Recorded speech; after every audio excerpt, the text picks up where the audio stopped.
mo. Kausap ko na yun. Hindi manglalaglag yun. Naku, he better not dahil ayokong madamay. Tsaka nakita mo naman kanina, ma'am. Dumating na si Atty. Alon, di ba hari ng palusot yun? Sa korte nga, napapaikot niya yung mga tao, dyan pa kaya. Ano, Atty. Alon? Anong balak mo, sasaktan mo siya? Heard him. Come on now, Attorney Matias. That's so barbaric.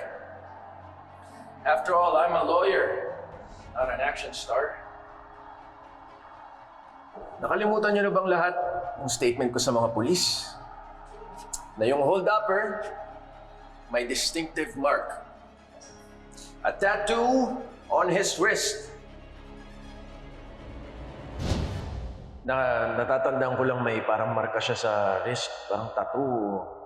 Ano bang siguro pag makita ko, baka maalala ko.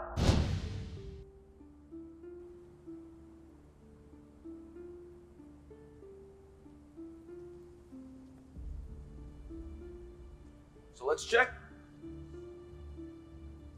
May nakikita ba tayong mark? O tattoo sa wrist ng lalaking to?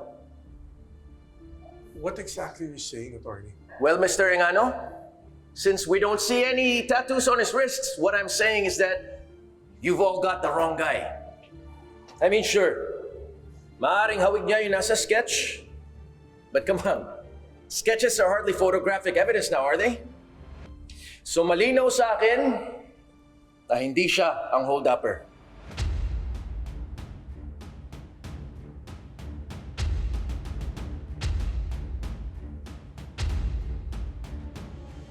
Pero Atty. Alon, hindi ako pwedeng magkamali. Siya talaga yung nakita ko nung araw na nang-hold up tayo. Hindi, nakita ko talaga yung mukha niya. Siya talaga yun. Siya talaga yung nang-hold up sa atin. Sinabing hindi nga siya yung hold-upper eh! Nakikinig ka ba? Sandali lang, Atty. Alon. Hindi naman yata tama na pagtaasan mo ng boses si Lilith. Usapan natin ito na maayos. Hindi kailangan magtaas ng boses. Bakit ganun, Atty. Alon? Nagsasabi lang naman ako ng totoo eh. Bakit parang ikaw pa yung galit? Are you defending that guy? Why would I do that?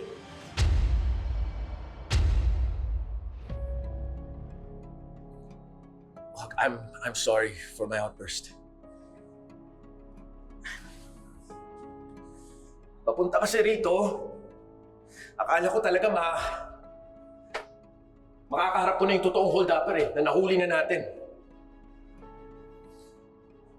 Kaso hindi pa pala. Kaya ang hirap lang talagang tanggapin na hindi pa pala. Na yung totoong hold-upper andun pa sa labas, malaya ngayon.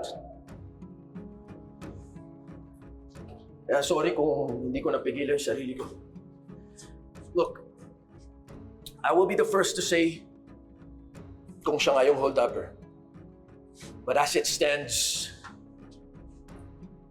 we've got the wrong guy.